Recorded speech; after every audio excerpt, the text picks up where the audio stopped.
All right, guys, back at my place at my house. As you can see, here's the '79 Lincoln. Here is the turbo for that F-750 that I'm working on over there at my yard. Just want to show you guys real quick. I'm gonna go ahead and clean this up. As you can see, it was a little bit seized up right here. I've already gotten it a little bit unseized. So let me show you how this is supposed to function. So as you can see, as your controller moves this whole hub up and down, you see these little steps right here. What ends up happening is as the exhaust starts coming into the turbine wheel and wants to hit the turbine wheel, so as the exhaust is hitting the turbine wheel and spinning it, what happens is the VGT will start blocking access air to the actual turbine wheel. As you can see, look at it right there. Starts blocking a lot of the air. When it wants more boost, maybe at the beginning, going uphill, carrying a load, what it wants to do is that it goes down. And look at that. All the exhaust hits the turbine wheel. So then the turbine wheel will spin. As it wants to cut it off, it blocks the actual exhaust from hitting the turbine wheel. It also does that for your exhaust brake.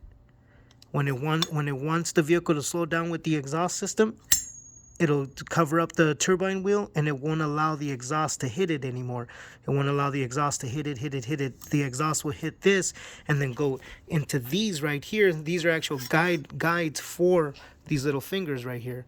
So these guides will go in there and the exhaust will flow away, go out of the housing and go out of the turbo.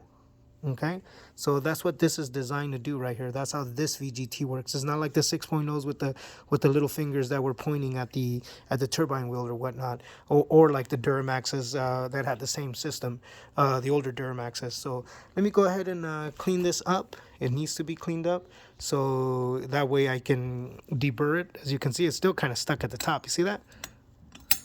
Look at that. So there it goes. Okay, so that's what it's doing throughout that whole function. So what I'm going to do is I'm going to grab my little, like I said, I have a specific little screwdriver that I grind on my grinding wheel right here, and I'm going to use that to scrape not only, the edges right here, but also in between these crevices right here. As you can see these crevices right here, it also slides on, and then a little bit of purple power and some air, and I'll be able to get all that out. But before I put purple power on it, I'm gonna blow it out with my air nozzle, and just hit it real quick to get all the soot out of it and all the carbon buildup out of it. That way it doesn't gunk up with the purple power, even though the purple power will take care of it.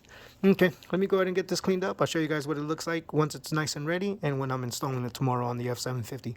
All right, guys. See you tomorrow. Hope you guys have a great night and be safe.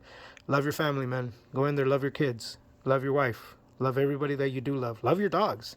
Dogs are awesome, you guys. All right. See you guys soon.